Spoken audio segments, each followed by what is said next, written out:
So, good morning. I am Vasundhara, founder of Read to Lead. I welcome all of you for this session of November. First Sunday of every month, we've gathered here to hear Mehernosh Randeria, who's going to speak on psychology of money. Now, about Read to Lead, most of the members who are right now there are our regular members, but those who have joined just newly for the first time, for them, yeah, this is an initiative which has started, say, 4.5 years back. And this coming March, we'll be completing 5 long years of Read to Lead journey. The journey which was just started as, friends coming together and having a mutual sharing of knowledge, and then we thought, okay, we should have book around which we can discuss, and we never ever thought that it's going to get this kind of response, this kind of love, this kind of loyalty from the members and friends and family who have joined us already and who are spreading the word. There is no formal marketing done, or there is no formal selling done, because this is a completely free session.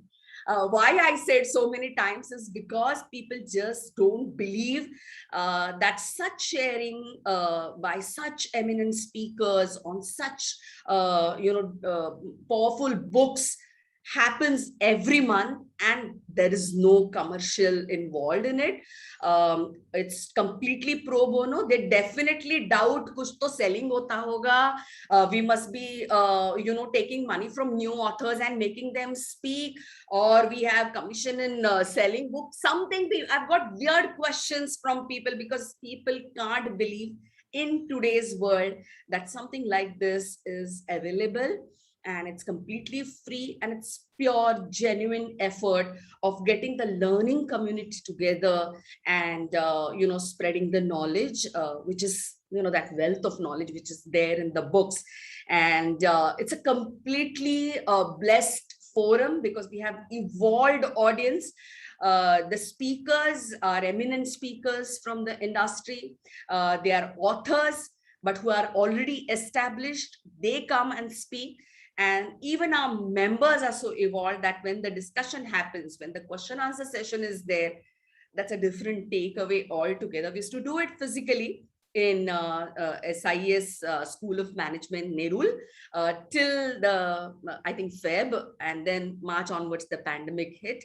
But it's blessing that I feel we didn't miss even one session till today, even in the pandemic. We started immediately from March onwards, and we've been having virtual sessions since then, with equal response, with equal love, and with equal amount of interaction. Though obviously virtual platform has certain limitation, but thank you so much. Just before the session, I was talking with Mr. Nara Subramaniam. Now he's regular with us. I should call him a regular member now, because I think last 1 or 2 sessions he was already there. He's joined us from Malaysia. He's already shared it with other friends, and it's a validation for our efforts, that people are adjusting their time zones, and they're finding value in this session, and they are still being here on the session. Now, to all of you, I know Diwali is still on, it's still not over, or the fatigue is still there. I'm already in bright yellow. That shows that Diwali mood is still on, and still you all have chosen to be here at 9 o'clock to hear about the book, to learn, to share. Salute to all of you. Salute for that jazba of learning, and that urge to learn and be there, part of this learning community. So thank you so much for being there, because it's very, very crucial time today, 9 o'clock, and just post Diwali. Either you are tired or whatever, but thank you so much for being there. About Mehernosh Randeria, I can talk for another 2 hours, and the session will be over, and you will be cursing me. So I'm going to keep it very short. There are 2 reasons. One is, because I want the session to be enjoyed by all of you. And second is, Meher has a style of introducing himself. And I've done workshops with him. So I've seen the effect physically, actually in the banquet halls and in the auditorium. He has a very unique style of introducing. And the moment he starts, his introduction, his own style, everybody sinks in the chair. And I'm actually talking the truth. You all will do. Unfortunately, I'll not be able to see the effect because he is one of his kind. जो वो है वो हम कोई नहीं है और शायद कोई बन भी नहीं सकता है. What I'm saying, you will understand. In short, Mernosh Randeria is, yes, W3 coach, the only W3 coach. His health I can talk about, and what he has taken, the kind of steps he takes to keep his fitness and health complete inside out is a different topic altogether. He's he's actually a coach for biggies, how to do financial management, and he's been CFO at Nissan. I think I'll not talk much. And wellness inside out. For me personally, he is my Durga. He is emotionally always so stable that anytime I need that, support, he's the one I'll call up. And I know his wisdom or his guidance will just cool me down and let me look at the whole problem in completely different light. That's the power he has. So not much more because I can keep talking about Mernosh. I'm guaranteeing you the session is going to be awesome. Obviously, also because the topic is psychology of money. सबसे बड़ा रुपया just Lakshmi पूजन करके बैठे हैं. Without much ado, Mernosh Randeria presenting to all of you. Over to you, Mernosh. Thank you so much. Morning, everyone. Good morning. And अभी वसुंधरा ने इतना बोल दिया है कि I don't know how I'm going to live up to her expectation. Thank you. And it's always a pleasure to be at Read to Lead. I think just a few months before the lockdown, we had done the physical session also at Nerul. So great to be here. Thank you. Thank you. Okay, so friends, welcome. And once again, good morning. For the topic, you are all aware, it's Psychology of Money, the very famous book, the bestseller. Before I get into the session, I would like to understand from you all that how many of you all have read the book. You can type in the chat box, you've read or not read.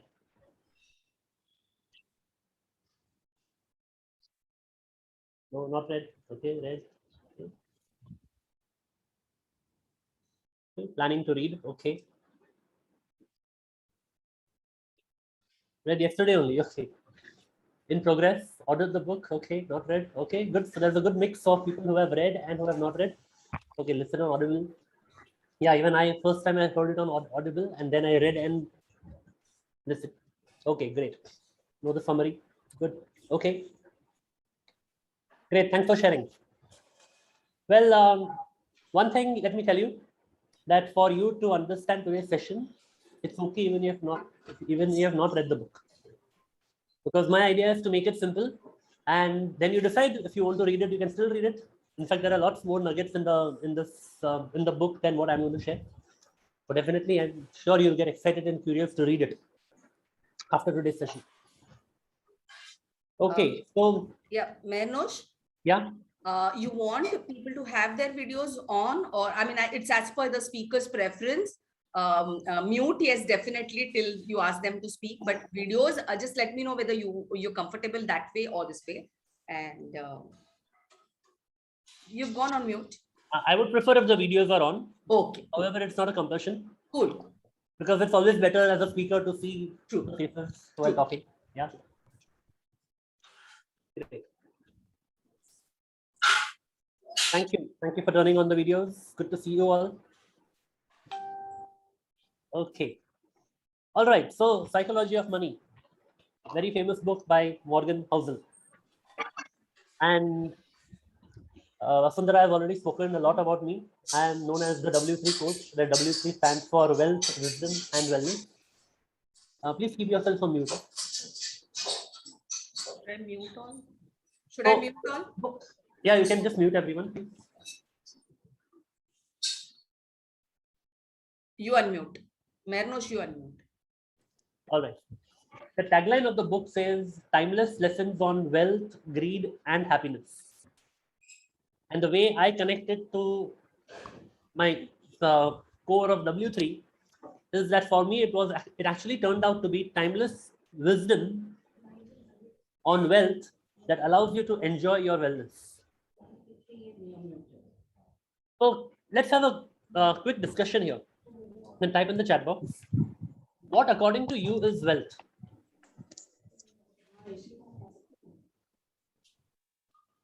What is wealth?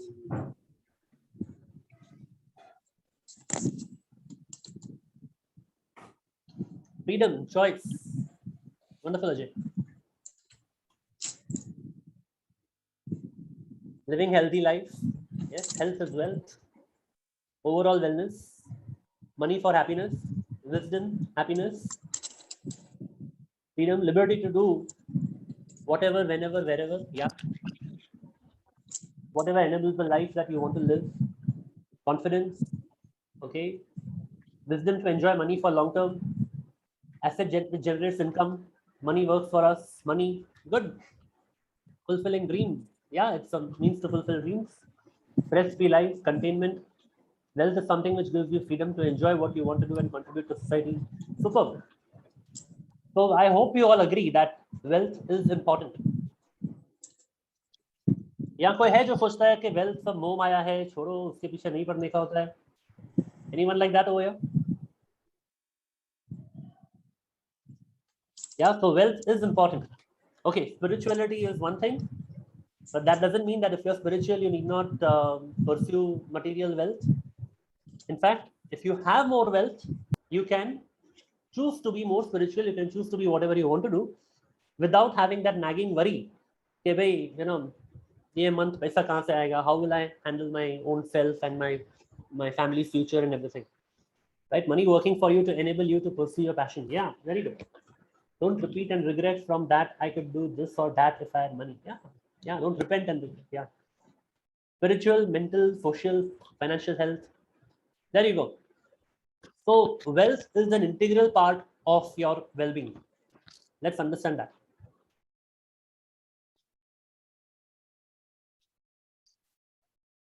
So that's where I'm going to integrate some learnings from the book and some insights from my side also as W3 coach, how we can blend the two.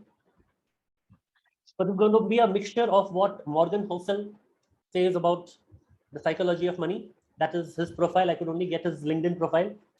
So this is, he's a partner of a hedge fund, collaborative fund, and he has all these experience and he's been to University of Southern California and all. So that's a bit about the author. You can definitely look out on the net and find more about him.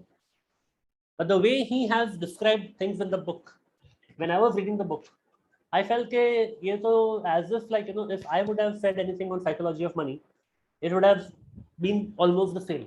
And that's why it resonated so much with me. And that's why when Vasundhara said, which book would you like to pick up for the read to lead? I said, yeah, let's go for this one because this is so close to me.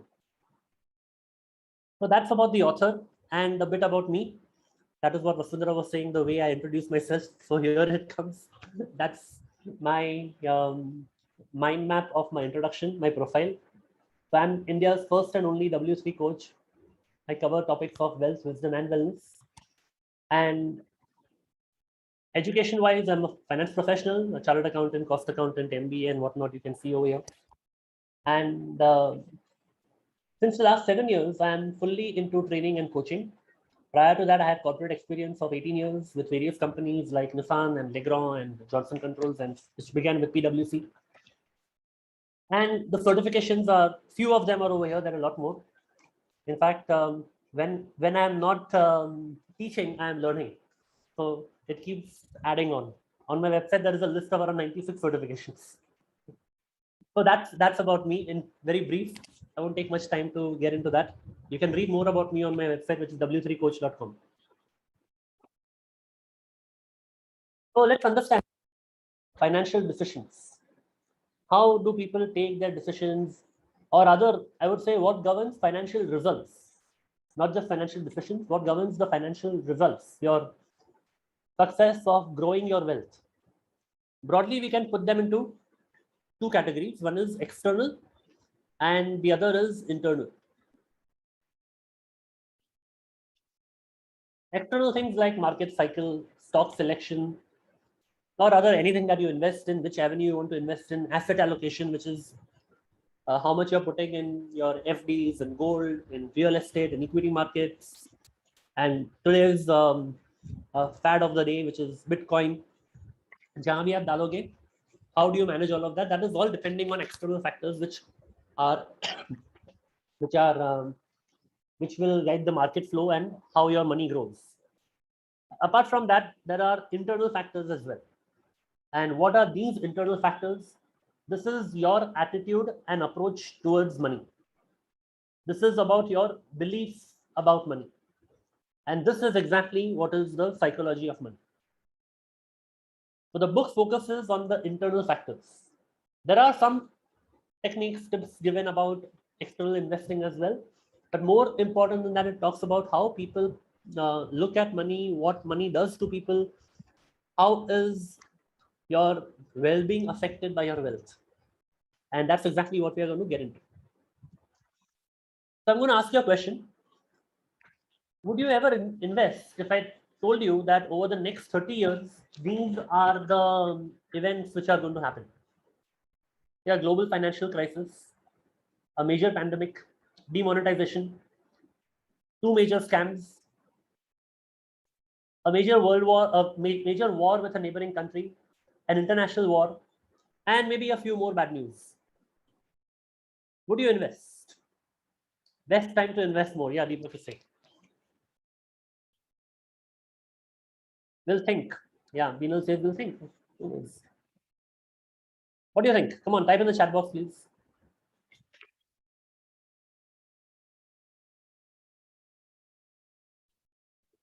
Market का क्या होगा? If I tell you put your money in the stock market when all these things are happening, or I'm telling you that these things are going to happen, put your money in stock market. What would you do? You look for a safer option. You say no. Yeah. But these are not forecasted events, my friends. This is what has actually happened in the last 30 years. And in the last 30 years, in spite of all of this is how the market has behaved. I finished investing, now reaping the fruits. Yeah, can anyone predict the market? No one can predict the market. I'm telling you a hypothetical situation about what could be the events. And this is how the Sensex has grown. In fact, this chart is till July 2021. उसके आगे देखोगे तो it has gone up to 60,000. 2 days back on Murat trading, again it had reached a peak of 60,000. But in spite of all these events, all this happened, and the market has gone up. So what do you think? What's happening over here? How come we are saying that no, aisa hoga to who will invest in all these if all these things are happening? But we had a demonetization, we had Corona, we had Ketan Parekh and Harshad Mehta scams, we had the Kargil war, we had the Gulf War, 2007-8 ka global financial crisis. But on hindsight, if you see, the market has gone up. So what is your takeaway from just this much? What do you think? Type in the chat box.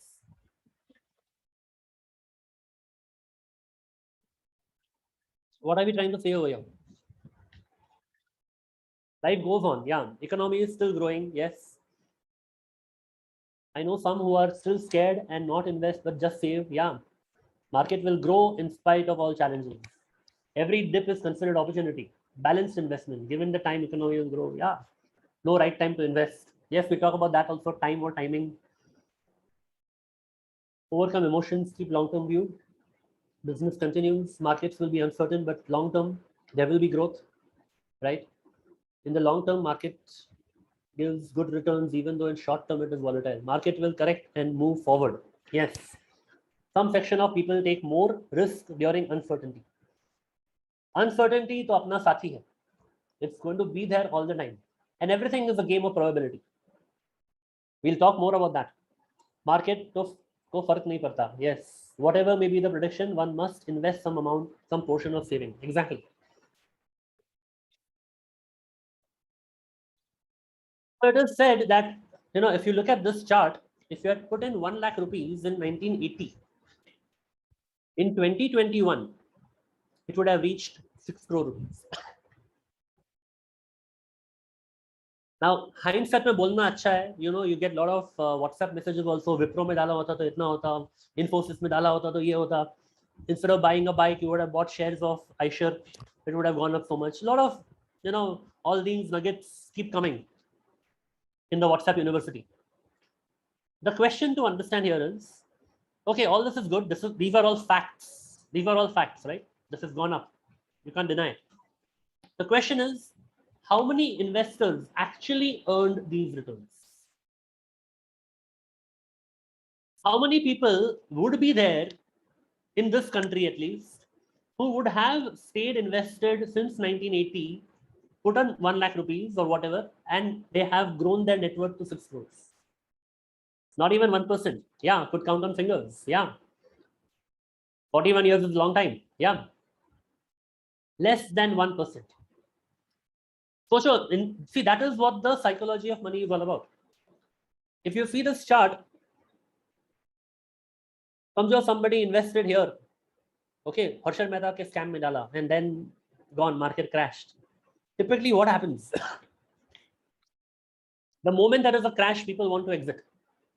And a very recent phenomenon that we all saw was during the March 2020 crash. Because of Corona, because of the lockdown, market crashed. And uske baad kahan gaya? Look at this. You see this? COVID-19 pandemic continues. And that was a dip where it went almost around 25,000. And now it is at 60,000. And tabhi people exited. The way the emotions work in the market for the investors is that there is an element of greed and fear. People are greedy when the market is up. And that time they say, now I have to invest because market or upar ja raha hai. Or today there are some people who still think that ye pura bubble hai, kabhi bhi crash ho sakta hai, better to stay away.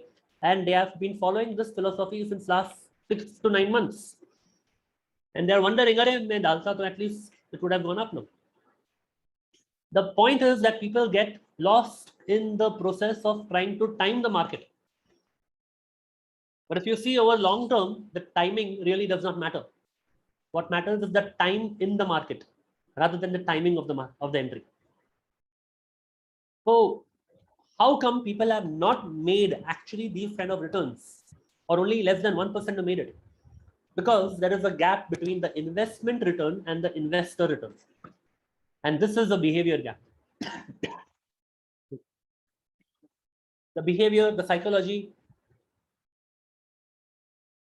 A very interesting thing which Morgan Housel says is that knowing what to do tells you nothing about what happens in your head when you try to do it. ये सब ज्ञान अच्छा है. हाँ, we'll invest, we will not withdraw. We will stay invested for the long term because market with the long term makes sense. But then how many people actually stay there without panicking? So knowing is one thing and doing is something else. And the gap between knowing and doing is what happens in your head when you try to do it. Your emotions play a big role.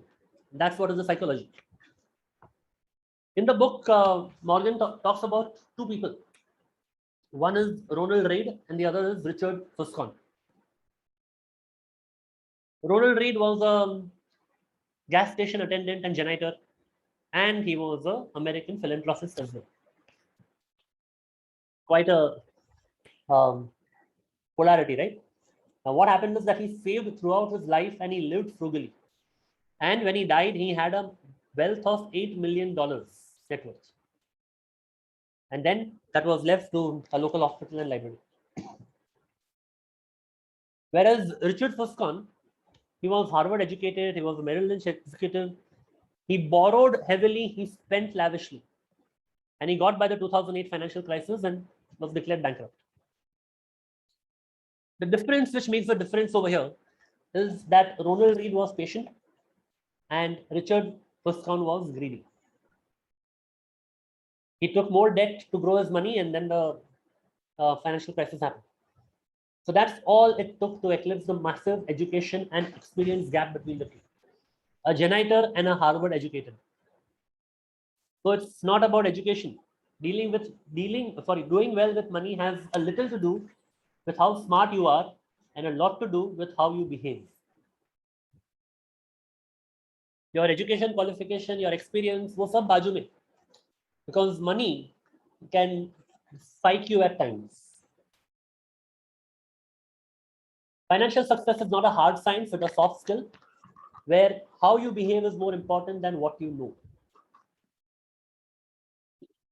And to grasp what in debt, you don't need to study interest rates. You need to study the history of greed, insecurity, and optimism. In the book, there are a lot of short stories and real anecdotes which the author shares.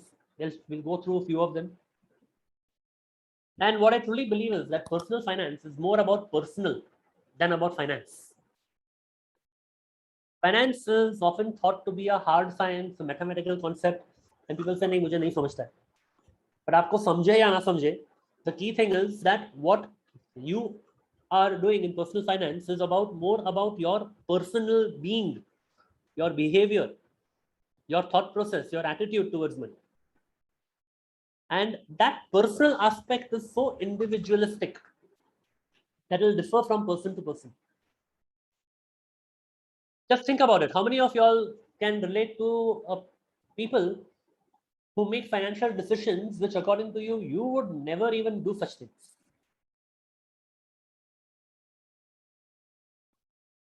People go and take loans to buy houses, or they might invest in Bitcoin, and you say, no, this is not my cup of tea. I would not invest where I'm not understanding things. Or people buy lottery. Yeah, there will be so many examples in your life when you look around and you say, but I would never do that. People sell and buy real estate one after the other, and pagal hai kya? Abhi khaud real estate buy karega. Right? So that is what is more about personal than about finance. Your personal experience with money make up a very small fraction, 0.000001% of what's happened in the world, but 80% of what you think the world, how you think the world works. It's not about what is true factually. It's about what you think to be true.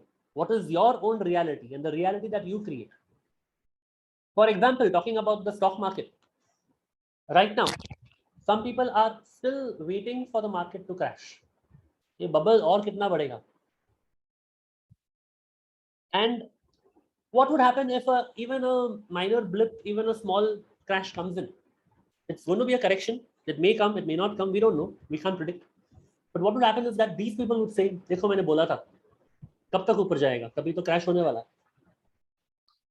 At the same time, there are some people who believe that market is going to go up. Now, when the crash comes, what are they going to think?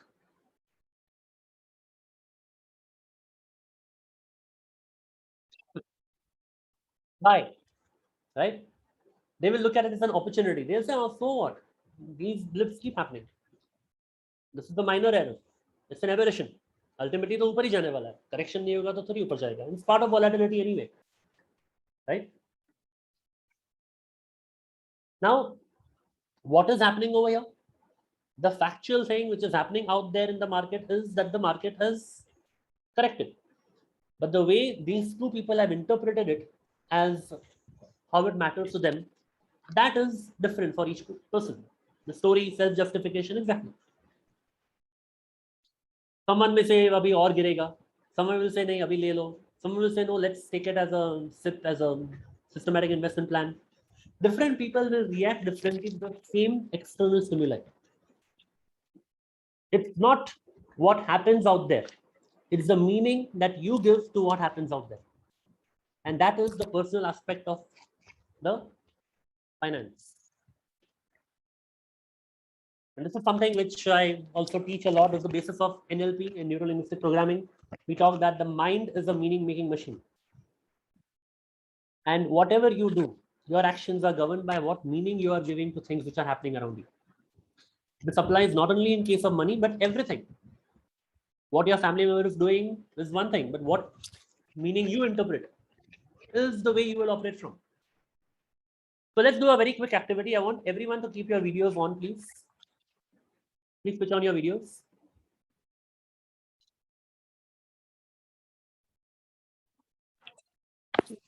You may take photographs now so that we Yeah, have sure. to ask them to, keep the You video can do on that. again. Yeah. Yeah, sure. Okay. Thank you. Keep your videos on. Okay. I want you to all become aware of your surroundings right now. Look around the room, wherever you are, even if you're outdoors, look around and spot everything that is red in color.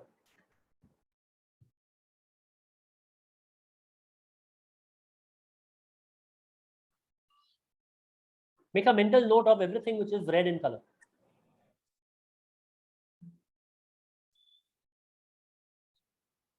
Okay, look around. You can even look on the screen if you see anything red in color here. Make a note of everything which is red in color. Okay, now stop. Time up. Now close your eyes. Close your eyes. And now try to make a list mentally of everything that is blue in color around you.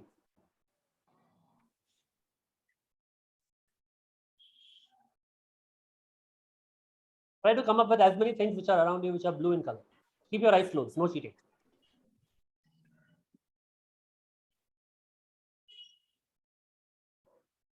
Okay. Okay, now you can open your eyes and quickly check how many things did you notice and how many things did you miss out? Did you miss out more or did you note more? Yeah, missed many.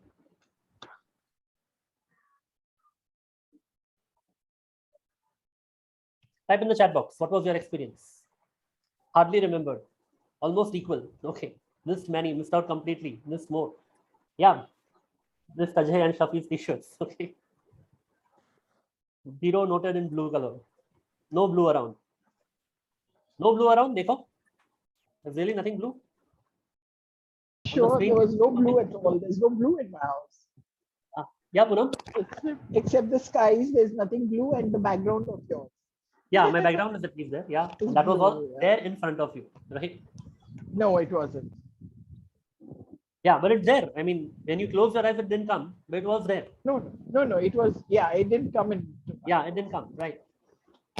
So all the blues that you missed out, it's not that you had to really look in depth for them. They were all there around you. But just that you didn't focus your mind on it earlier. तो नहीं आया. It's just natural.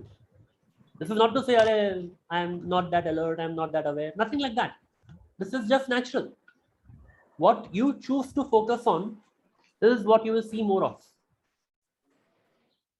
And same thing when it comes to anything, whether it's money or any area of your life, whatever you choose to focus on, you will see more of that. And that is what the mind is, a meaning making machine. What meaning you are making around things around you is what is going to decide what you do. So whether you find people investing or not investing, like someone had written that people are still keeping money in FD without investing anywhere else, because they are seeing the risk in the market and that's the only thing they are seeing. Maybe their own experience of the past, maybe other people's experience, but that is what they are choosing to focus on and that's what is becoming their reality. So every decision people make with money is justified by taking the information they have at the moment and plugging it into their unique mental model of how the world works. In NLP, we call it as the model of the mind. Each person has a unique model of their world, and everyone is looking at things from their perspective only. And there is no one who is right and no one who is wrong. How many of you all here have dabbled in lottery?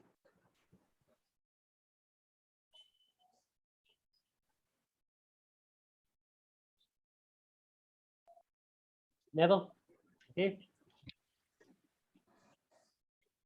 Now, a study has shown, and you tell me, who are people who are more likely to dabble in lottery? The rich people or the poor people?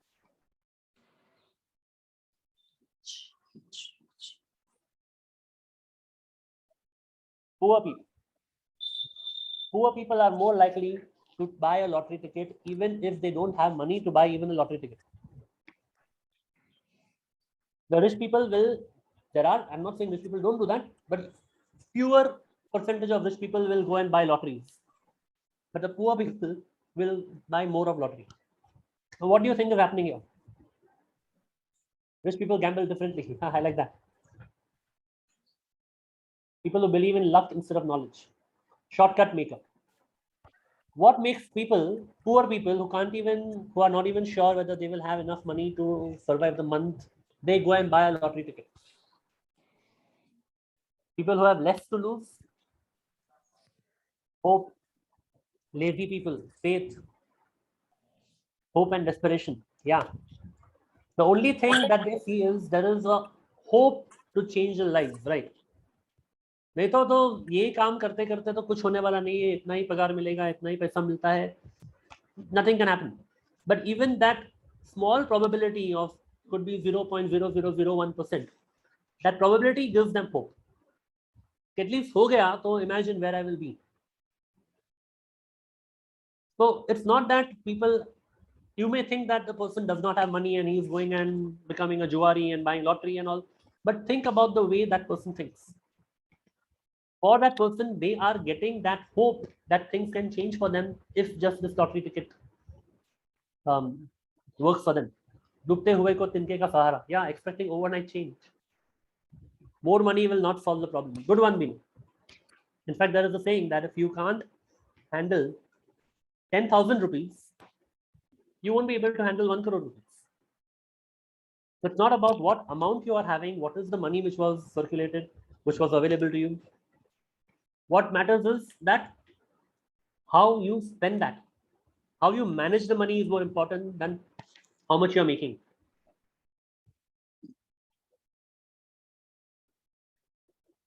So this is one key takeaway from the chapter of this book, which is titled as No One is Crazy. We may think people are crazy doing this, that. How can someone even think like this? But no one is crazy because they are all operating from their own mental models.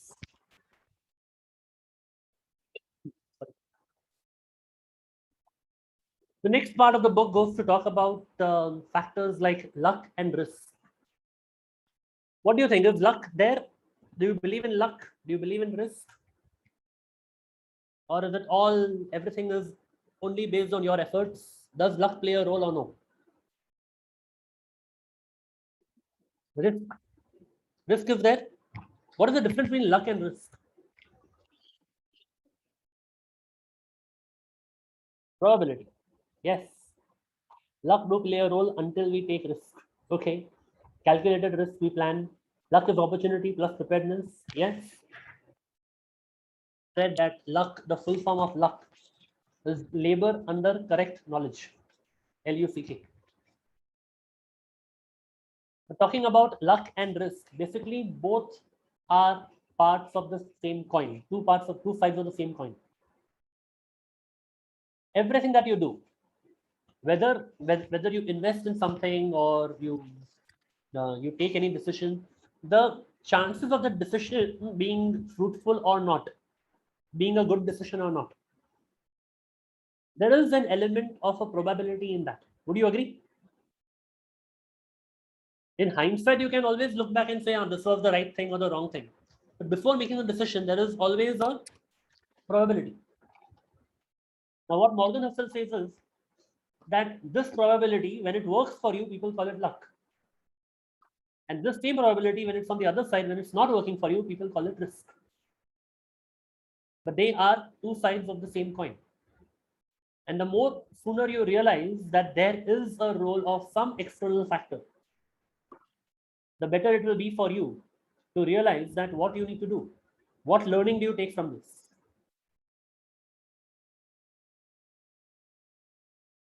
So the reality is that every outcome in life is also guided by forces other than individual effort. And luck and risk are so similar that you can't believe in one without equally respecting the other.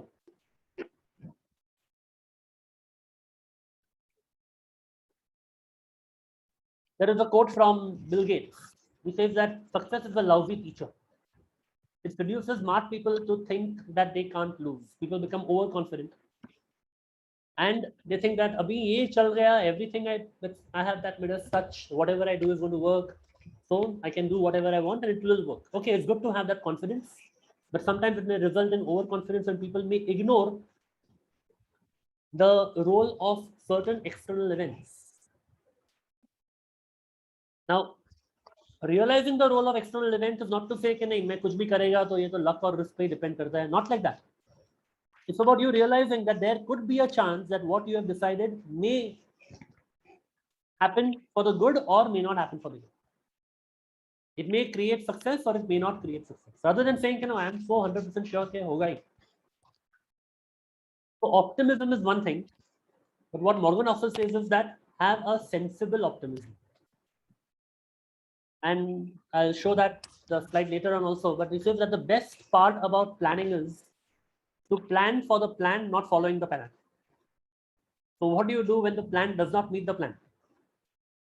What backup do you have?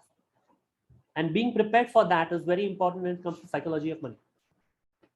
So while Bill Gates says that success is a lousy teacher, what Morgan Housel says is that failure is also a lousy teacher.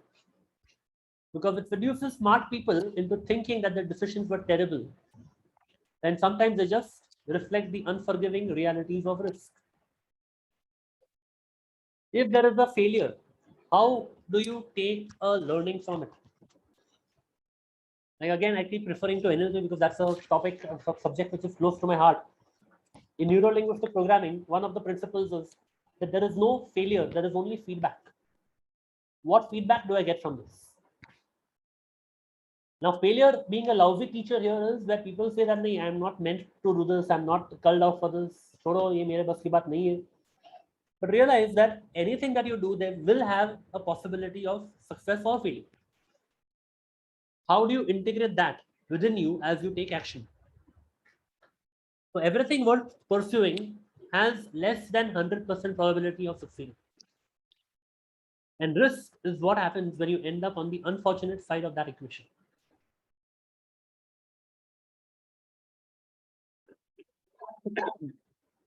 In the book, there is a reference of John D. Rockefeller. And one of the cases he was involved in, legal cases he was involved in, the judge in fact said that you are nothing but a petty criminal.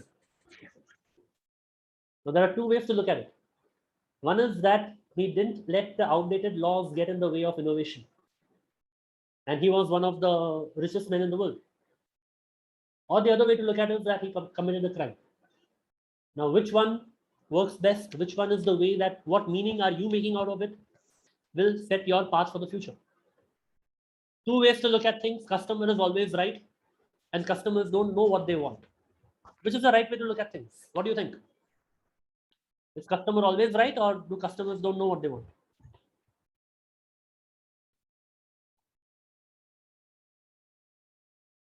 Yeah, hope for the best, prepare for the worst. Yeah, yeah.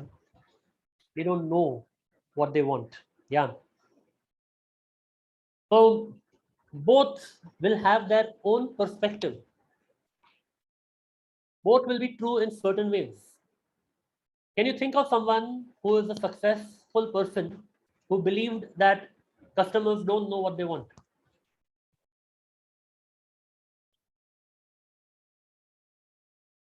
Who is that person? Any known successful entrepreneur? Apple, yes.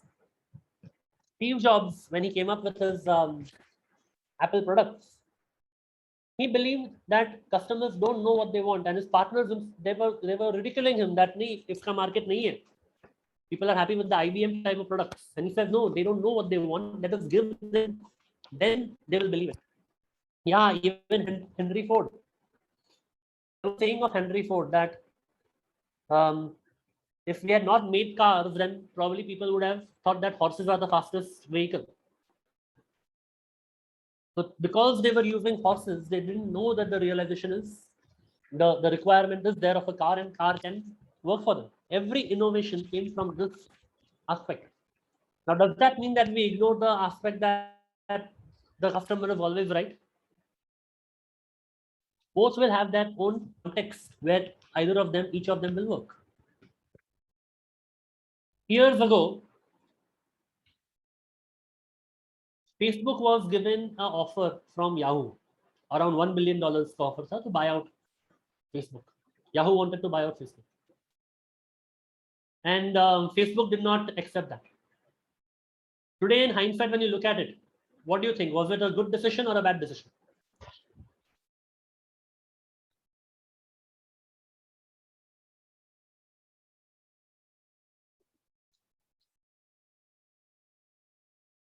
Good decision. Yeah, because Facebook is doing much better right now, right? Best decision. So now, does that mean that any buyout offer is something that you should reject? Few years ago, Yahoo was given the offer of buyout from Microsoft, and Yahoo did not accept it. Good decision or bad decision? Hindsight is so 2020. Hindsight is so accurate. We know, अरे ये करना चाहिए था, या ये नहीं करना चाहिए था, या फिर ये किया तो अच्छा किया, नहीं किया तो अच्छा किया. But that is all coming from hindsight. Yeah, sometimes buyouts happen to eliminate competition. All that is fine. But what was the best thing to do at that time? You can only figure out in hindsight. So, what are the actionable takeaways when it comes to understanding the role of risk and luck? Be careful of people who you praise and admire. And at the same time, be careful of people who you look down upon and wish to avoid becoming. We have role models in life, and we say that, oh, Steve Jobs, I wish to model him. Or Sir Ratan Tata, I wish to model him. Or let's say Richard Branson, I wish to model him. We look up to people as exemplars, as role models that we want to model. But be clear that whatever they did, of course, it worked. But what are the trends that they went into? What were the patterns of thinking? Even in NLP, there is a fundamental premise that people are not their behavior. The person is separate, the behavior is separate. What you want to model is separate. So when you are choosing to model someone or praise someone, look down upon someone, find out what is working, what is not working. Yeah, that person's internal attitude, beliefs, all of that did work. But what was the role that external factors also played at that time? Do you have that same? How can you recreate the same? What can you do to make it work for you? And there is this interesting takeaway over here that get out of your way to find humility when things are going right.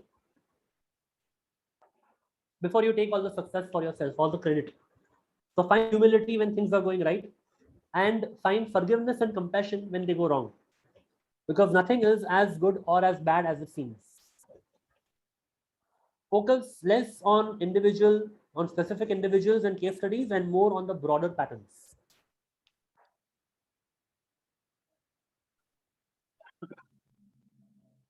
Talking about probability, knowing the fact that whatever you do can have either success or failure. How do you plan better? So we are operating at all times in situations of uncertainty. Now, uncertainty is something that cannot be taken away. That's part of life. Rather, the only thing certain is change.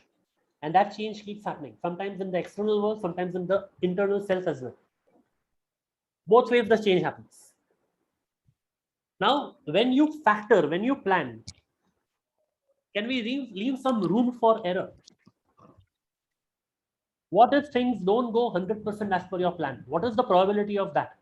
And what will you do if you figure out that if things don't go as per plan, what are your chances of not succeeding there, and what can you do as an alternative way?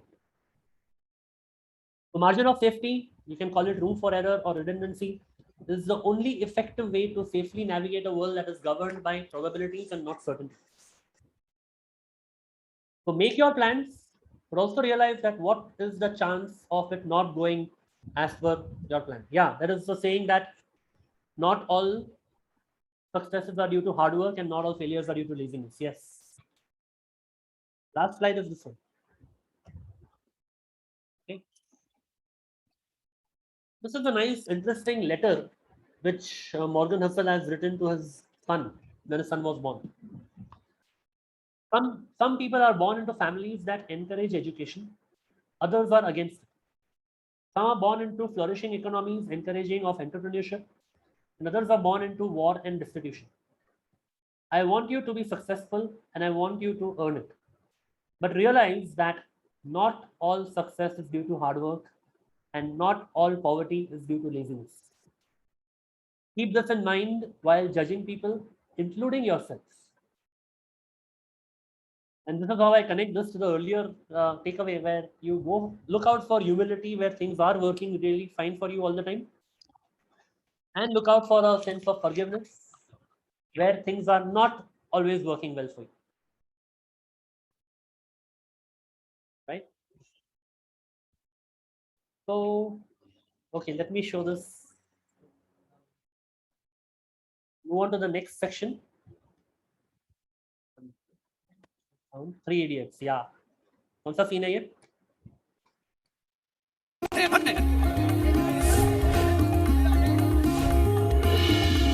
Human behaviour के बारे में उस दिन हमने कुछ जाना।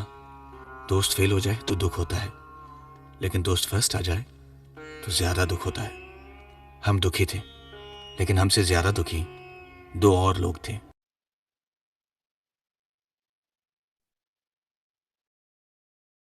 So, what does this tell you?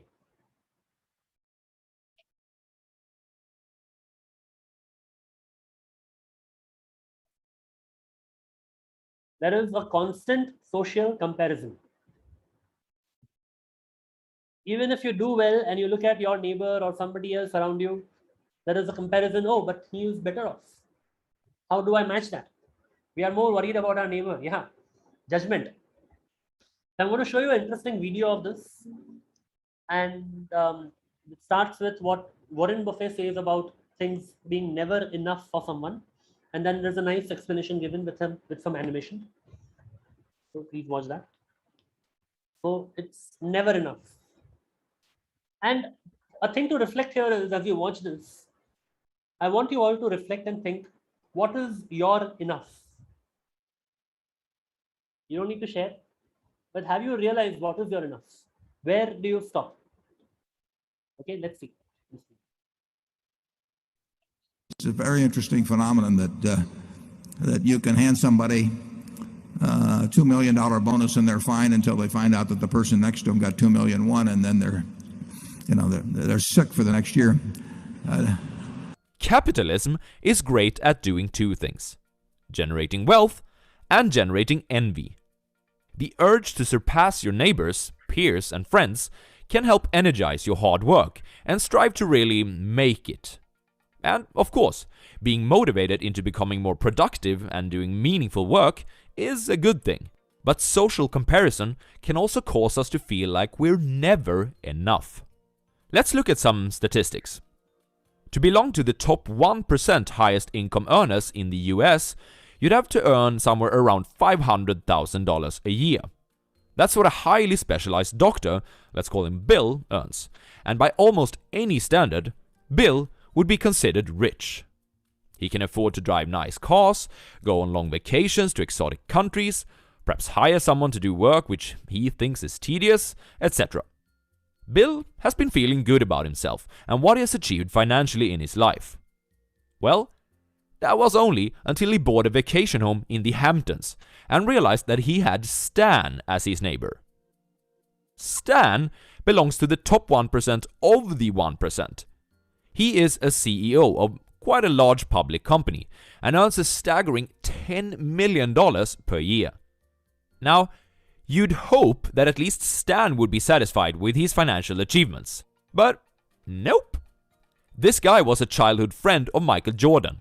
And this all-time great basketball player is someone who belongs to the 1% of the 1% of the 1%. And well, compared to Michael's fortune of about $2 billion, Stan's yearly salary of $10 million suddenly seems like peanuts. Does it end here? Well, no, it doesn't. Because Michael occasionally attends parties with celebrities, where a guy named Jeff Bezos shows up. Bezos is the top 1% of the 1% of the 1% of the 1%. And he increased his net worth by about $75 billion in 2020, now sitting at something like $200 billion. So what's enough? Where does it stop? There is always a bigger fish. There is always someone who will be doing better than you.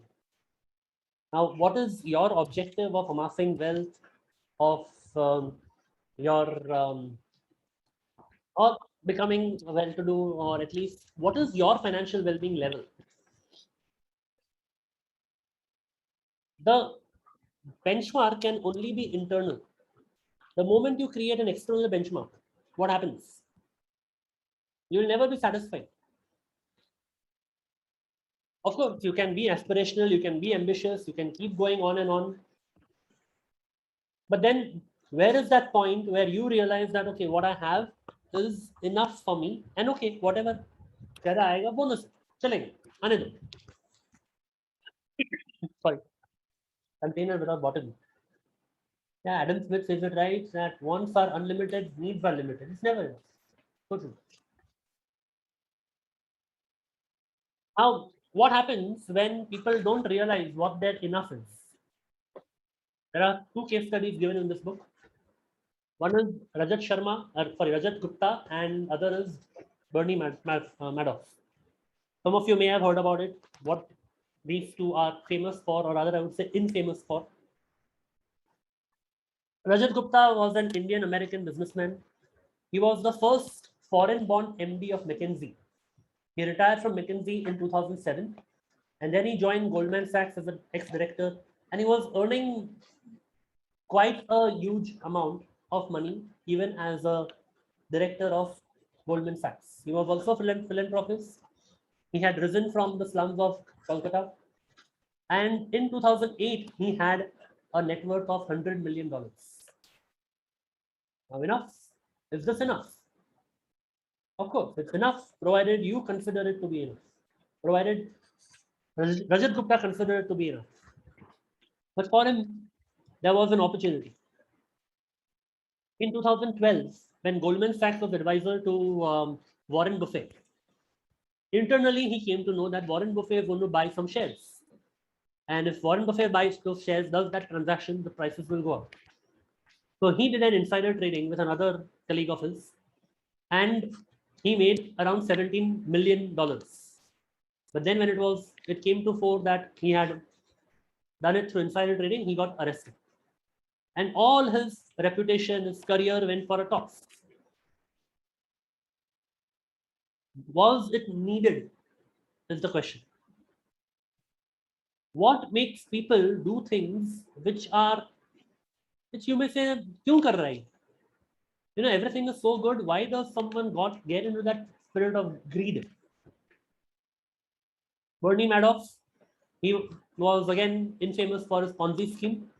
But before that, he had a reputation of being a most successful and legitimate trading business, earning $25 to $50 million a year. So why did he even bother to swindle investors? The bottom line here is that they had no sense of what is enough. And to make what they didn't have and didn't need, they risked what they did have and did need. So where do you draw the line? And that's your internal parameter, your own internal benchmark that you create. Okay, fine, this is my enough. And this is something which I will never, never, ever do come what may. So actionable takeaways from being never enough. There is no reason to risk what you have and need for what you don't have and don't need. The hardest financial skill is getting the goalpost to stop moving. If you're chasing a moving target, then that target will never make you satisfied. You'll achieve one and then, oh, someone else is there who's better off than me. Let's get going on that. Social comparison is a process without end, and there is always someone higher up on the ladder. And by the way, enough does not mean that you have to go without.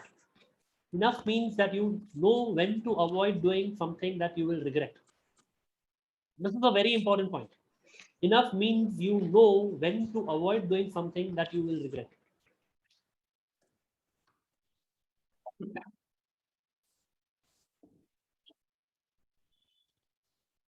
Yes, Vasundhara has a question. Sure, you can ask. Yeah, I'm just asking. I was actually introspecting and going through my own journey. Here, I just thought of, when I started as a, young person getting into this life and earning, I had a very small dream: 2-bedroom hall kitchen, a car, bachon ka education, and sometimes, you should have money for having vacation and your retirement plan, and you're sorted. And I remember when that stage had reached, I suddenly had kind of got into a very contented zone, and relaxed, and I didn't want to really move ahead and do something. So I actually sat down and I wrote, no, I have to revive this target. It was definitely not in while comparison with somebody else, but for my own sake, I had to write it down that no, now this is a new target that I have to for. So is it wrong, or how does it go? I'm just asking you. It's not wrong. It's good to have new targets. The point is that where do you stop? Are you clear about that? Or rather, as this line says over here, that enough means that you know when to avoid doing something that you will regret. As long as you are in that zone, you're in that framework, in that boundary that you have defined for yourself, it's fine. Okay, so that's the compass, like that you should. Yeah, your internal compass. Oh, very true. got it. Thank you. And this is where you decide. The compass is based on what are the things which are not worth the risk, regardless of the gain. It could be reputation, freedom, family and friends, love, happiness. It's like, there is a going off the book a bit. What do you mean when you say that you have to operate from integrity? What is integrity? Integrity could be honesty, or could be following your internal compass. So what is integrity? Integrity is do what you say by the time you say. Yeah. Basically, integrity is defined as what you are doing when no one is looking. It is not to tick off a compliance report that ye karna hai to iske liye hai. But if that Havaldar is not there, are you still breaking the signal? That is the simplest example of integrity. So that defines where do you stop. And what are those things that you will never ever compromise, irrespective come what may. And that internal benchmark only you can have.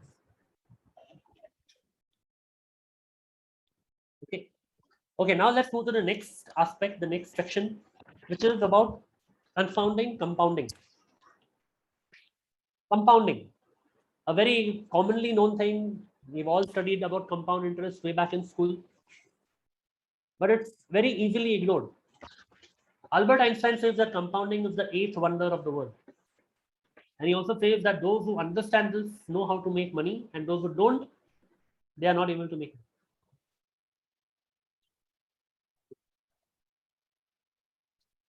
This kind of phenomenon you may have heard before, that what if I tell you that I'll give you $1 every day, and I'll give you $1 on day 1, and every day I'll double that. So second day I'll give you $2, third day I'll give you $4, fourth day I'll give you $8, fifth day I'll give you $16. By the time you're on day 31st, how much would you have compounded to? What would be the figure over here? Is it $1,000? Is it $10,000? Yeah, tell Nani Rama story. तो कितना होगा? We know that it will be a huge amount, but what will that huge amount be? 1 lakh, 10 lakhs, 1 crore, 10 crores.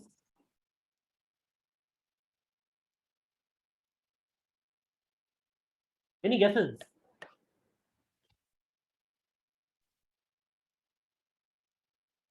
Okay, let me share the figure.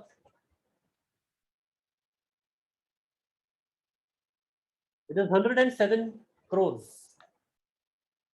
that you would get to by day 31. And this is the power of compounding.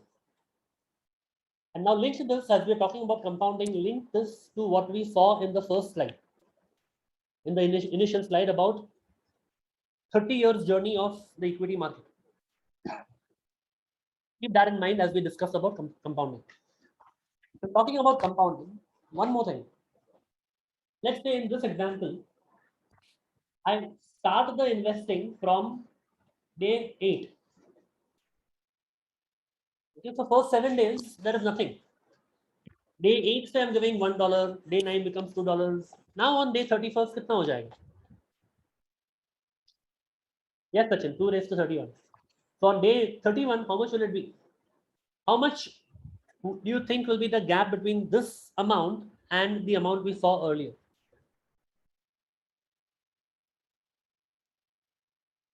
More than 50%? It's 8.3 million. That's around 83 lakhs. 83 lakhs compared to 107 crores. Just because of a 7-day delay.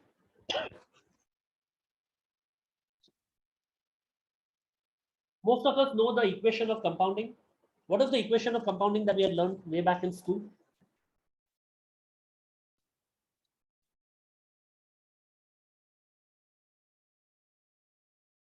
Don't worry, it's not a math test. याद आया तो ठीक है. Yes. Right. Power of 10. Now here, what is important to understand is that your principal amount, the initial amount, is fixed, but the compounding is a fraction, is a function mainly of the n. See here, let me explain this formula. It is principal into 1 plus rate raised to n, which is number of years. The exponential effect comes with the n. The P and the R are important factors, variables, but the exponential effect comes with the n, where how much time you have kept over there is what makes the difference. So this is almost 99% less just because you started 7 days late. This is a chart of Warren Buffett's net worth. He started investing at the age of 14 or maybe even earlier. In fact, he goes on record to say that he thinks he started investing a bit late. सोचो अगर और जल्दी शुरू होता तो क्या होता? His net worth at age 90 is 84.5 billion. And out of the above, 84.1 billion came after his 50th birthday. Out of the above, 81.5 billion came after his 65th birthday. Look at the chart, you'll come to know it. See the graph. So he is a good, astute investor. We all know him. That's why that's his claim to fame, right? But the thing is that it's more about how long you sustain, your longevity decides your survival. And our minds are not built to handle such absurdities. People are eager to pull out of the market the moment it crashes. Or let me, or just let me now invest somewhere else. The next new shiny thing that comes up, वहाँ पे डाल देते हैं, यहाँ से निकालो, यहाँ बहुत time रह चुके. Let's remove the money from here and reinvest it somewhere else. And all this rolling keeps going on. But is there an aim? Is there an objective to it?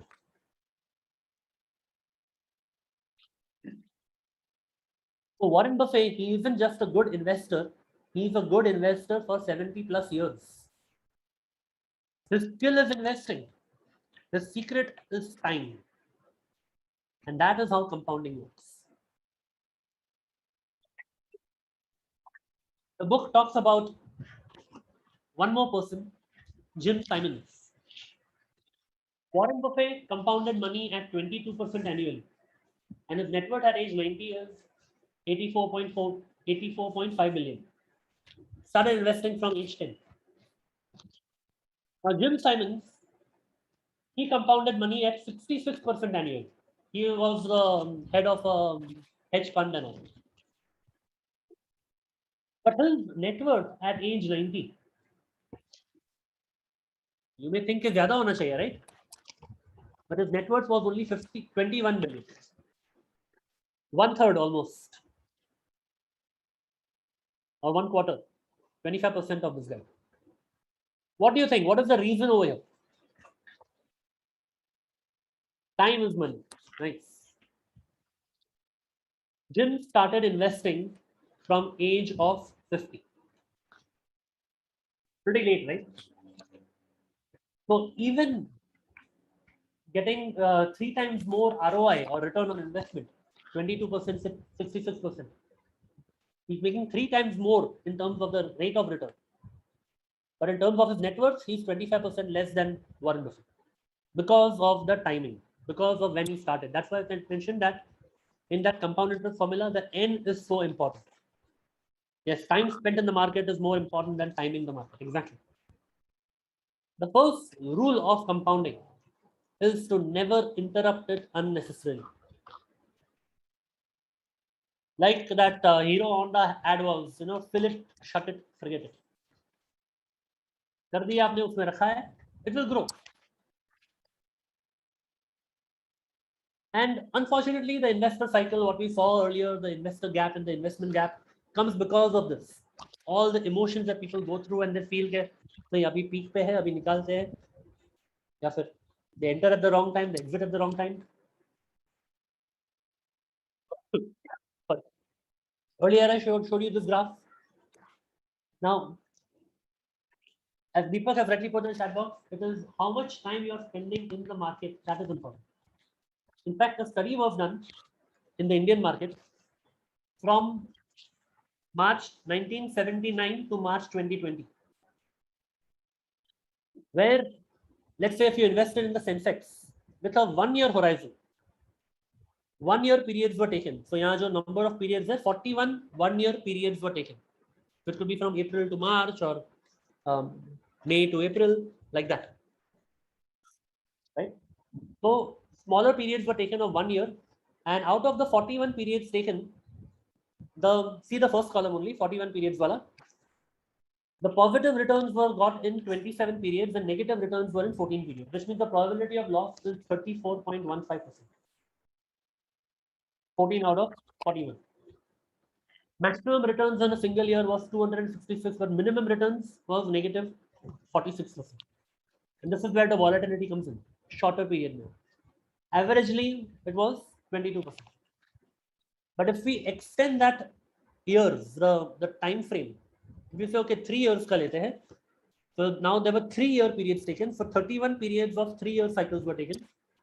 For example, it could be March 79 to, let's say, Feb 82. So 3 years periods were taken consequently, and there the negative periods dropped to 7 out of 39, so 17.95%. Likewise, if we go on, 5 years, 3 periods were negative. 10 years, 1 period was negative. 12 years, 0 period negative. So equity comes with a risk of volatility. Now, the way to treat that volatility is to see how long you can stay invested in the market. The longer term horizon you have, you are able to mitigate that risk to some extent, because that there is not a single period of negative of when we look at beyond 12 years, 15 years, 20 years.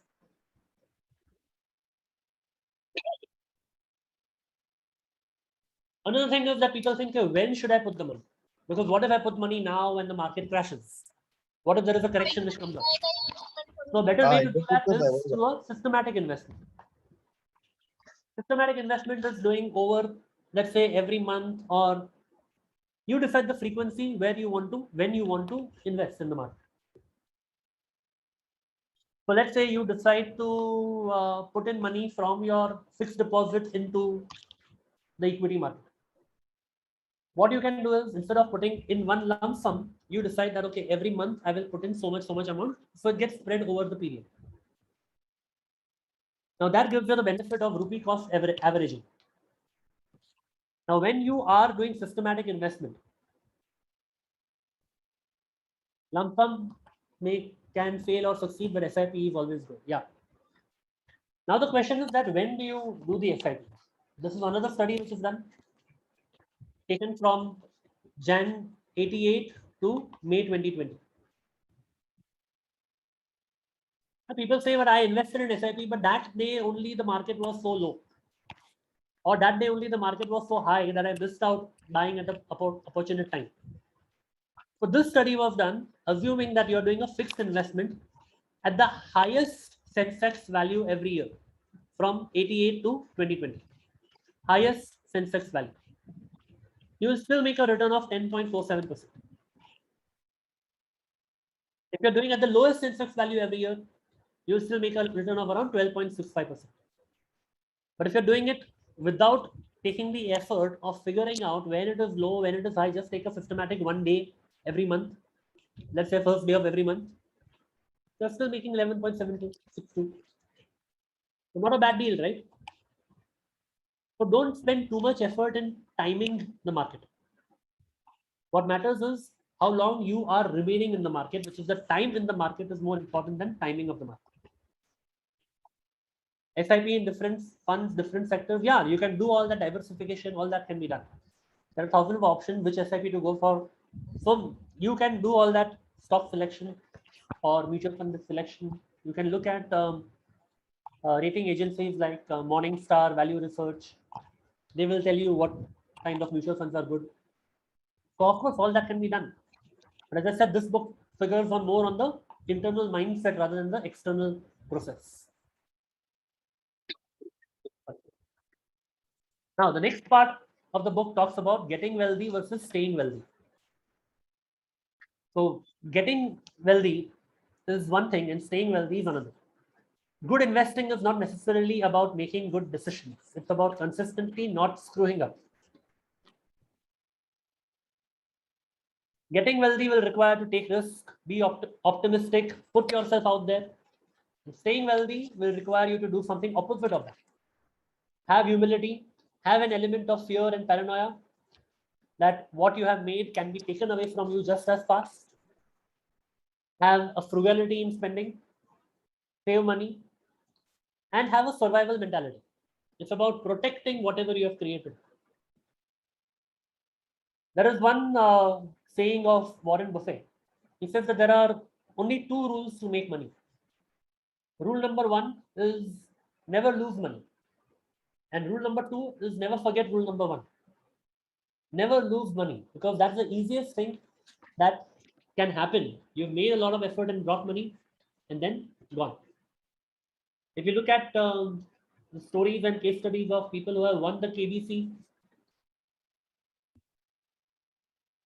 they've hardly been able to sustain their wealth. जितना जल्दी बनाया उतना ही जल्दी निकल गया आज. So let's see, what did Warren Buffett do to stay wealthy? What he did to get wealthy is his investing skills and all, right? Right, Praveen? Thanks for sharing. So Warren Buffett, what he did, he didn't get carried away with debt. He didn't panic and sell during 14 recessions. Imagine this. There were 14 recessions in his lifetime. And he didn't panic and sell at all. And there's no comparison here, but just sharing that when the market crashed in 2020, I also didn't panic or exit any of my investments. And today I am reaping the benefits of it. It's about how much stoic and patience you can have in the market. He didn't sully his business reputation. You know, never enough, wala. You go out of your way to do things. He didn't attach himself to one single strategy. He was very flexible. He didn't burn himself out and quit or retire. If you notice, we're talking about what Warren Buffett did, but all the pointers are what he didn't do. And that is where the survival mechanism comes in. That is where the survival techniques are. It's not about what you do. What you had to do, you've done, you've got the wealth. Now how you're protecting it. Yes, Sulekha, thank you. He survived with his longevity. So actionable takeaways here. Aim to be financially unbreakable. Be able to stick out in swings in the market and stay in the game long enough for compounding to work its magic. Do not interrupt your investment unnecessarily. And one of the ways, talking about a technique to do it, is that do not put all your money in the stock market upfront.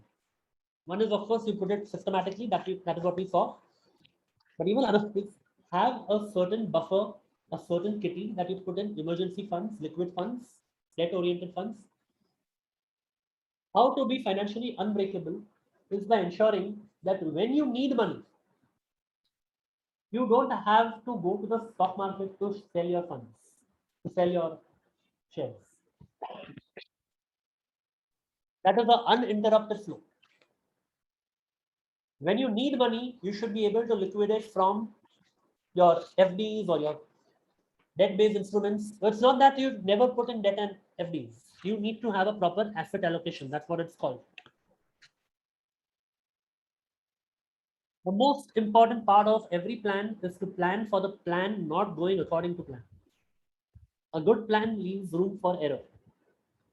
Be optimistic about the future and also paranoid about the obstacles to your success. This is one of my famous quotes. Everything is fixable as long as you are flexible. If you say नहीं मेरा वचन ही है शासन, ऐसा ही होना है, मैंने बोल दिया तो this is what should happen. तो क्या? How flexible you can be in terms of realizing that things around you are going to be uncertain. How flexible you can be knowing that things around you are going to change. How flexible you can be knowing that you yourself are going to change. We'll talk about that as well. One of the chapters is that you will change. It's not that just external situations will change. How you will change. So it's actionable key takeaways here. It's impossible to prepare for or anticipate what you cannot envision. So what can you do?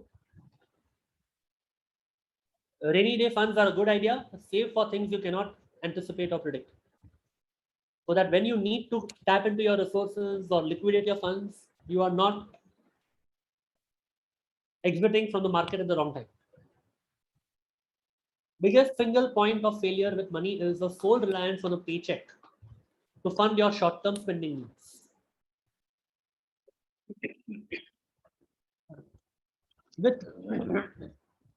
With no savings, you create a gap between what you think your expenses are and what they might be in the future. So earnings is one thing. But earnings say if all your earnings are just going into your current expenses, then there is no scope that you have left for your future savings. So how can you plan your expenses, your rather managing your money better so that you have certain amounts for the present and at the same time parking aside money for the future, which is saving and investing. And talking about reliance on a certain on a single paycheck, what Warren Buffett says is that if you don't find the way to make money while you sleep, you will work until you die. So how do you make sure that, I know some of you are in jobs, even I was in job earlier, right? And how can you start creating multiple streams of income? Start focusing on that as well. And today there are several avenues available to focus on multiple streams of income. There are digital sources, there are blogging or even creating your online stuff or creating something that will sell for you even when you are not awake and not actively doing it. Right? Okay, next big idea here is tail investments. You can be wrong half the time and still make a fortune. You can be wrong half the time and still make a fortune.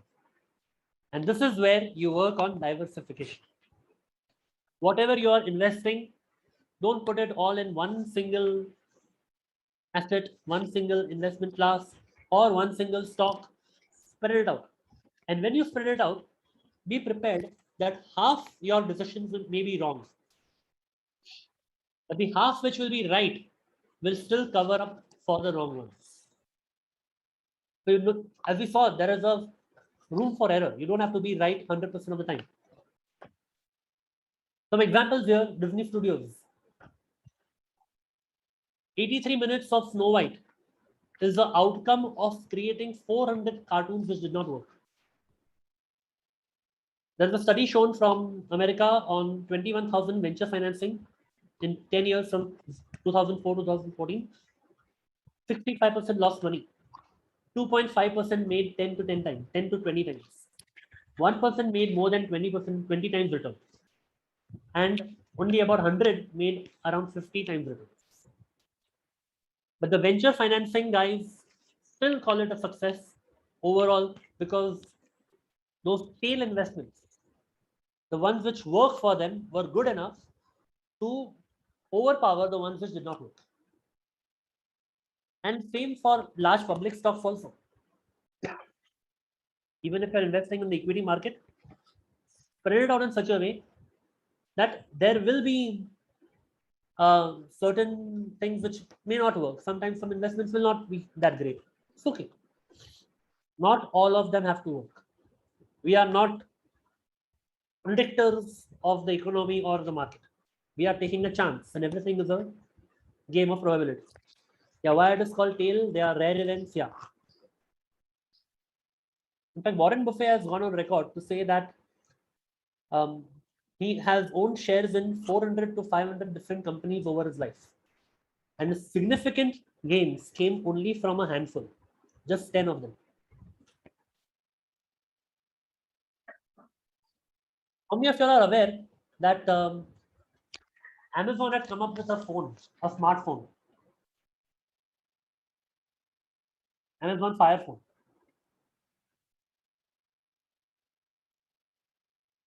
Not aware of, right? It was a major flop. And the company lost around 170 million in that.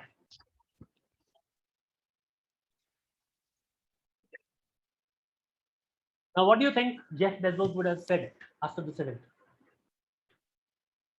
Do you think he would have apologized to the stockholders? Oh, sorry, that was a wrong decision. This is what he said. If you think that's a big failure, we are working on much bigger failures right now. I'm not kidding. Some of them are going to make the Fire Phone look like a tiny little blip.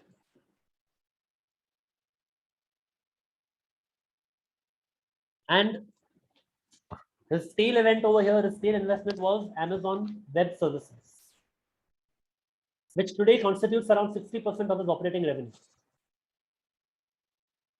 Yes, like another Edison. Yeah. So, what is the learning from it? The learning is that it's okay to be wrong. It's okay that the decisions went wrong. Bring in more wrong decisions so that you realize that, okay, there is a probability. Eventually, it will average out. There will be certain wrongs, there will be certain rights. But to have one good idea, what you need is a lot of ideas. To have one good business investment, what you need is a lot of business investments. Because whether it was right or wrong, that will only be decided in hindsight, whether it works for you or not.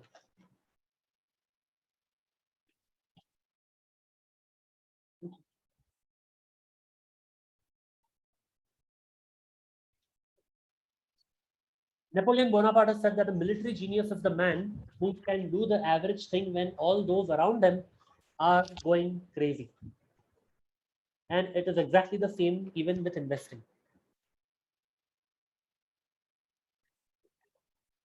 So, actionable takeaways here. Since it is impossible to know which investments will generate huge returns and which will not, it is wise to spread out your bets instead of going all on one investment.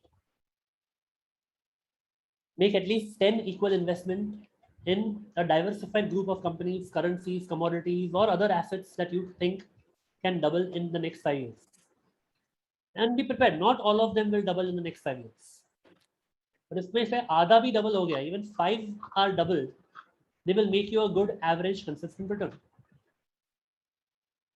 So one way is to invest in 10 equal instruments, pick your stocks and decide which stocks you want to invest. So it will require your time and effort to do a stock selection. Or simple way out for the busy people who don't have time to monitor any stocks, invest in the index. Invest in the Sensex, invest in the Nifty. The Sensex typically is a sensitive index of the BSE, which is made up of 30 stocks. Identify those 30 stocks and invest in them. An even better way is, instead of making 30 different investments in 30 stocks, there is something called as a index fund. Invest in that. Yeah, Nasdaq also. I'm using the Indian example to make it simple here. But even Nasdaq, S&P 500, anyway. Beside the index, and there are index funds which are available. They are kind of mutual funds. And they get traded at the price of the current index. Probably Sensex 60,000 pair. So that will be the value of the index fund as well. And as the index goes up, that will go up. When the index goes down, that will go down. Now, what is index? ये समझना थोड़ा जरूरी है. The index is made up of 30 stocks. Which are these 30 stocks? They are the best of the best of the best 30. Which means that tomorrow, let's say your stock number 2 does not perform well. It crashes, or company goes bankrupt, or whatever, fraud nikla company, whatever. We can't predict, right, what goes on in future. What will happen? That stock will move out of the index. Let's say number 2 stock goes down, nikal gaya index ke baad, number 3 will become number 2, and so on. Number 31 will now become 30. Index will still remain the composition of 30 things. Yes. Index, investing in index fund better than index in the equity mutual fund. Better or worse, both have their own pros and cons. If you invest in equity mutual funds, the fund manager's capability will be added of making the alpha. That's called the alpha, which is the differential between the index and the fund manager's decisions. Index funds में वो alpha नहीं मिलेगा. It will go as per the index only. It will just replicate and mimic the composition of the index. They are passive funds. Yeah.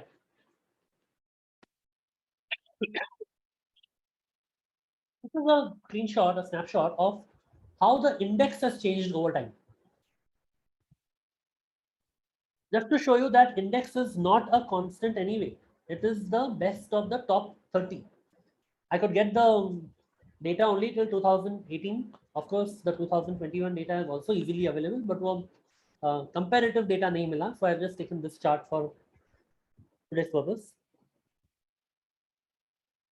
And you see how the composition has changed.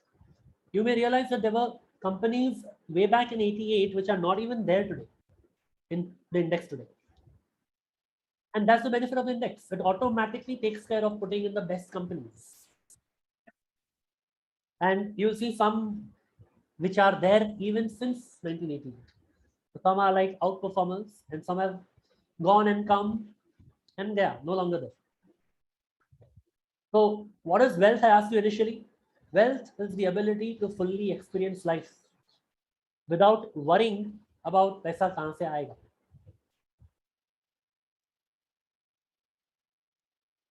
Yeah. So the ability to do what you want, when you want, with whom you want, for as long as you want, is priceless. And this is the highest dividend that money pays. This is the freedom. This is the well-being component of the wealth. Money's greatest intrinsic value is its ability to give you control over your time. There is a very interesting paradox which Morgan Housel talks about. Let's say you see someone in a luxury car like a Rolls Royce or a Jaguar or a BMW. You see it passing by you. What is it? What thought would come to your mind? please type in the chat box.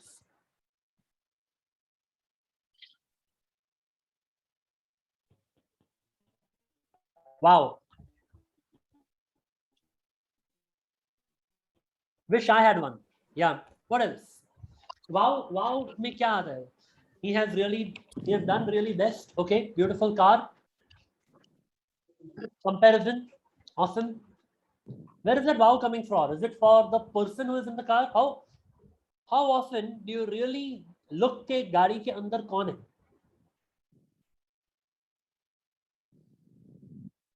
Great four wheels, headache to maintain. My Indian car is better. What a pleasure having such an experience. Yeah. One day I'll get it. Exactly. This is the man in the car paradox. What did he do to get that? Driver is never noticed. We really don't look and say, kaun hai, kaun chala raha hai, who it would be. When you see someone driving a nice car, you rarely think, wow, that guy driving the car is good. It's cool. Instead, you think, wow, if I had that car, people would think I am cool. And this is how people think. A lot of effort is put on buying luxurious items. People tend to want wealth to signal to others that they should be liked and admired. But in reality, those other people often bypass admiring you. Not because they don't think wealth is admirable, but because they use your wealth as a benchmark for their own desire to be liked and admired. Interesting psychology, right? And sure, all of us will agree. We all think, wow, wish I had that car. No one is impressed with your possessions as much as you are. And the other thing which goes along with this is that wealth is what you don't see. Wealth is what actually lies in the bank. Wealth is what lies in your mutual fund statements, your stock investments, your FDs. That is real wealth. Everything else, what is seen, is not the real wealth. It is just a show of how much money you have. And spending money to show people how much money you have is the fastest way to have less money. So wealth is what you don't see. Wealth is hidden. It is income that is not spent. It is the nice cars that you have not purchased, the diamonds which you have not bought, the watches that you have not worn, the clothes forgone, and the first class upgrade that you have declined. Wealth is the financial assets that haven't yet been converted into stuff that you see. That's not how we think about wealth, because you cannot contextualize what you don't see. Rich is the current income. When people say they want to be a millionaire, what they actually mean is they want to spend $1 million. And if you spend money on things, you will end up with things, not money. Think about it. The problem is that you will find a lot of rich people to see, to model, to admire, to like. But you will not see a lot of wealthy people whom you can notice, because the hidden nature of wealth makes it hard to imitate others and learn from their ways. The world is full with people who look modest but are actually wealthy, and with people who look rich but are living at the razor's edge of insolvency.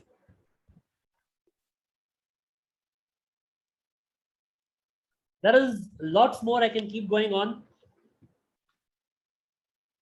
Yeah. Being wealthy is opposite of being seen wealthy. Yeah. If I give you this equation, dash minus dash is equal to dash, where you have to fill up with savings, income, and expenses, how would you fill it up?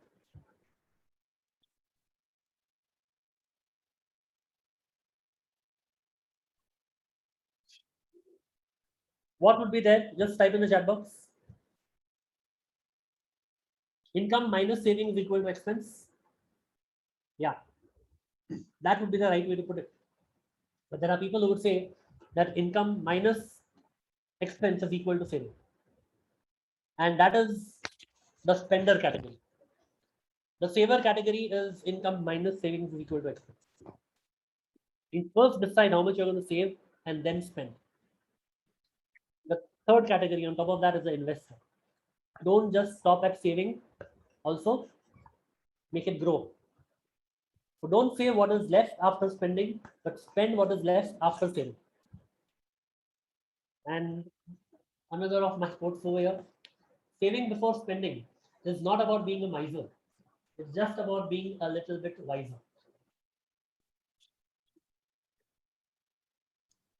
Okay, so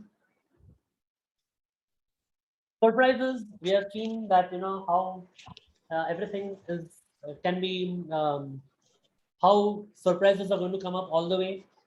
Surprise is not a failure of analysis, it's a failure of imagination, because you are not able to imagine a future that you have not seen before.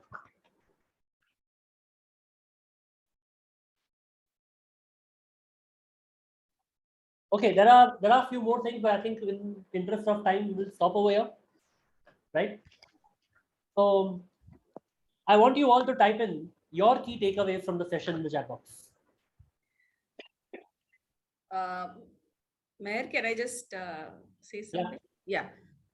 Meanwhile, while you all are typing, your key takeaways in the chat box, I would request another master here who is there in the audience, Anand Patil. He's also a who conducts training sessions, and he especially mentioned that this book is close to his heart too as soon as it was declared. So a few words and something more that you could add on to, Anand. Yeah. Thank you. Thank you for a wonderful session. Actually, this book is actually a foundation book for anybody and everybody who wants to master personal finance. My personal takeaway of this particular book is savings is the key for everything, and a lot of people don't do it. As far as compounding is concerned, in fact, I have missed the boat quite far-fetched. But what I did, and which I really feel is in line with this particular book, is I baselined my standard of living at the age of 40. And that's how I could cope up with all the ups and downs. At least that much I can really tell. But I read this book twice, and I am really, really fond of this particular book. Thank you very much for a wonderful session, Basu and Mehrnoj, both. Thanks a lot. Thank you. Thank you so much, Anand. Thank you so much, Anand. Mehrnoj, what a session it was, needless. And one quote after the other, like one quote, we were just trying to, I think at least I was trying to digest, introspect, think where it works. Something else comes up. So I think we'll really take a lot of time to go through the, session again, understand what you really said, what it really means and how to really apply. But lot of takeaways, and I think me and Nitin will actually sit back now with a cup of coffee and write down where we are, where we want to go, where we did mistakes. Everybody also in the audience would do that. I'm 100% sure. And I think that was the power of this session. Superb, Mehrnoj. Thank you so much. Thank you so much. It was an honor to have you here as a speaker today, and I think everybody will say the same thing. We can just take one or two questions because we I would like to also share. Close the I'll just like to share one more last slide where you can stay in touch with me. So you can email address, my phone number here, and my website, and you can follow me on social media as well. Mehrnoj W3. Thank you. Meher is also part of our Read to Lead WhatsApp group, Telegram group. So you can always find his phone number and details. And I think you just type Mehrnoj R and it takes Randeria and everything appears on the screen. So you can't miss, you just can't miss Mehrnoj. So if we can take one question, we can. Yes. Yeah, can I speak? Praveen Gupta, please, quickly. So first of all, I would like to thank you, Meher sir, for this wonderful session. And to be very honest, after going through your session, I realized this book is different what I have read actually. So maybe I have not understood to the depth that you have been able to brought it in 1.5 hours. I think it's my lack of ability to grasp this book. But now I am so sure that if I reread this book after this session, this is going to be really a fabulous one. So I'm so thankful. And to be very honest, what I look for in each and every book and kind of things, what is the action? I mean, I read 5 chapters. What is for me to do it? And you have ready-made prepared here. That is really correct. I think I'm really, really honored to be part of this session. Awesome. Sir, if you can share one Thank slide, 3 slides back where you mentioned this equation of P Manoj, and I. will you be sharing the PowerPoint? Yeah, I can share the PowerPoint. So we will be sharing the PowerPoint because everybody will need one slide or the other. So we'll be sharing the PDF of all the PowerPoint in both the groups, in the WhatsApp group and Telegram group. So be assured. So I'm not part of any of the groups, so that's what I was thinking. Please join. Yeah, so how can everyone join? How to join, Vasundhara ji? How to join? You can just type in Read to Lead on Facebook. There is a Facebook page. You can send a message to me, 982-156-0956. You can type in your chat box. Typing it in the chat box. Nitin, please type it in the chat box.